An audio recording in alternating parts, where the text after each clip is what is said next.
नमस्कार, मी सोनल तांबे. Global Maharashtra 24 news बुलेटिनमध्ये तुम्हा सर्वांचं स्वागत. पाहूया आजच्या ठळक घडामोडी. फक्त ग्लोबल महाराष्ट्र 24 वृत्तवाहिनीच्या आपल्या हक्काचे विचार.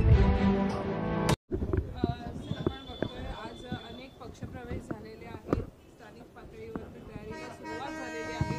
अनेक ठिकाणी फॉर्म सुद्धा दाखल झाले.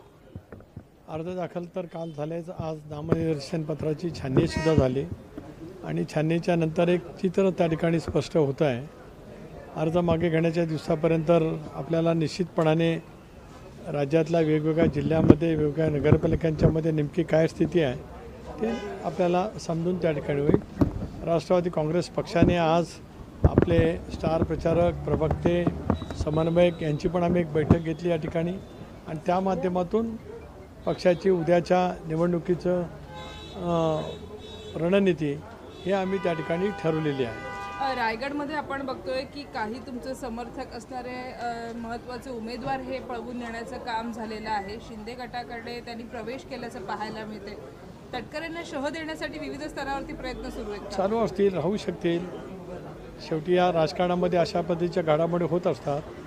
उमेदवार गेलेत की कोण गेले त्याची मी पण माहिती घेतो आहे. पण शेवटी आम्ही पण गेले अनेक वर्ष त्या ठिकाणी काम करतो आहोत. कशामुळे काय ते पण त्या ठिकाणी जाणून घेतलं जाईल.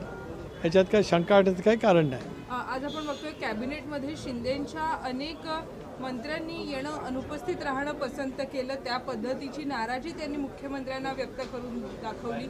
कुठेतरी महायुतीमध्ये नाराजी नाट्य पाहायला मिळतं. मला या विषयावरती काय माहिती नाही. मी वाहिन्यांच्यामध्येच पाहिलं.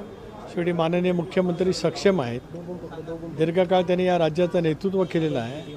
आघाडीचं सरकार कशा पद्धतीने चालवायचं, कोएलिशन गव्हर्नमेंट याचं उत्तम जाण असलेले माननीय मुख्यमंत्री आहेत. मला असं वाटतं ते या संदर्भातलं अधिक भाष्य करतील.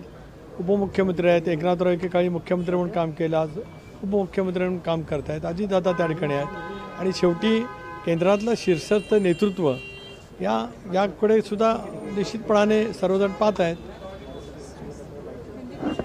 नाही, थँक्यू.